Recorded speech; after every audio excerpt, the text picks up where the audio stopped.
There's an old Russian saying that stresses, if you chase two rabbits, you will not catch either one. Today USA is one such rabbit. How? Hi and welcome to the new episode of The Global Game with me, Vedika. Let's begin. Нам западных элит у нас много друзей. Причем во всем мире. Hello and welcome to TFIGlobal, the foreign affairs and geopolitical.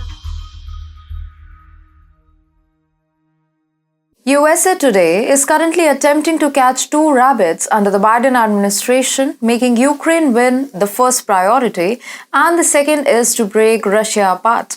Sadly, it seems he cannot achieve either of these goals in his mad rush. Well, 2022 was just the beginning. The real tussle between Russia and the United States will occur in 2023 and beyond. Biden has sparked the revival of the Cold War, and this time it's official. In a jolting announcement, the Biden administration has announced the revival of spy espionage against Russia. According to a media report by PBS, officials from the Biden administration pleaded with Congress on February 28th to renew the surveillance program. The program, which is covered by the Foreign Intelligence Surveillance Act, gives American spy agencies broad authority to monitor and examine the communications of foreign nationals located outside the United States. If Congress does not agree to extend it, it will expire at the end of the year. Biden administration representatives have attempted to publicly argue for the importance of the statutory authorities that are in danger of expiring as they brace for a contentious debate on Capitol Hill about reauthorizing the program. The officials have claimed that the program has recently proved useful insight into ransomware attacks on crucial infrastructure, assisted in thwarting potential terrorist attacks and efforts to recruit spies, and contributed to the drone strike that killed Al-Qaeda leader Ayman al-Zawahiri in August 2022. Therefore, it is necessary to renew it with Section 702 in their bid to gather intelligence amid the Ukraine war. The question that arises now is what Section 702 is and why the Biden administration is primarily pressing for this clause to get passed. Well, Section 702 allows spy agencies to collect huge swaths of foreign communications without a warrant, which critics argue is unethical and illegal. It gives the US government the ability to gather electronic communications of non-US persons located outside of the United States without a warrant. Section 702 of the Foreign Intelligence Surveillance Act is divisive. This clause also allows the government to access the emails, texts, and other communications of people who are not suspected of wrongdoing.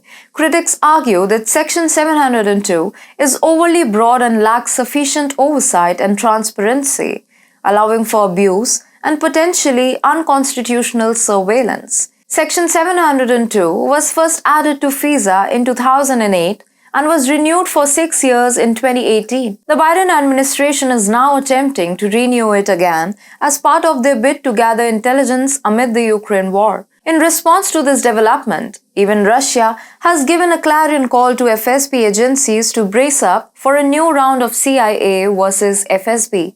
As per a report by Reuters, Russian President Vladimir Putin has called for increased efforts to counteract espionage and sabotage against Russia by both Ukraine and Western powers during a speech to members of the FSB, the country's domestic security service. Putin has instructed the FSB to take appropriate and adequate actions to strengthen the security of Russia's infrastructure, stop Western security services from reactivating terrorist or extremist cells within Russia, and prevent the infiltration of sabotage groups from Ukraine. Putin's call for increased counter-espionage efforts suggests that Russia perceives itself as being under threat from foreign intelligence agencies seeking to undermine its security and stability. The FSB's increased activity may involve increased surveillance information gathering and counterintelligence measures to prevent espionage and sabotage activities from foreign entities. So it's all coming back to where it all started, the Cold War-style spying. Even in history, the United States engaged in heavy espionage activities to somehow bring down the Soviet Union. The Central Intelligence Agency had a major role in these activities, including the use of spy planes and satellites to gather information on Soviet military capabilities. The US also used high-tech gadgets and devices, such as miniature cameras and recording devices, to gather intelligence on Soviet activities. Along with espionage spying, both the US and the Soviet Union engaged in a variety of covert operations and acts of sabotage against one another based on the collected information. For instance, Operation Mongoose was a covert US operation that sought to topple Fidel Castro and weaken the Cuban government, which was supported by the Soviet Union. In contrast, the Soviet Union engaged in a number of covert operations against the US and its allies as part of its counteroffensive, including funding left-leaning political movements and using propaganda to sway the public. As both sides competed for every advantage in the high-stakes geopolitical competition between the US and the Soviet Union, espionage and covert operations played a significant role in the Cold War. However, with the gradual collapse of the Soviet Union, Cold War ended and ushered in a new era of global politics. Without the START treaty in place, the risk of an arms race between the two nations has already increased. And now, both of the nations have decided to play the espionagers. It breaks the heart to even consider the possibility of a Cold War 2.0. The mere thought of it stokes fear and dread. If such a catastrophic event were to occur, the consequences would be disastrous, not just for one country or region, but for the entire world. We cannot afford to let this happen.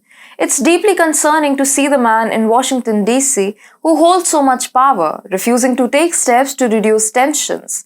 Moving forward, let's just hope and pray that he doesn't leave the White House amid a global war. Because the way Senile Joe is working, anything is possible.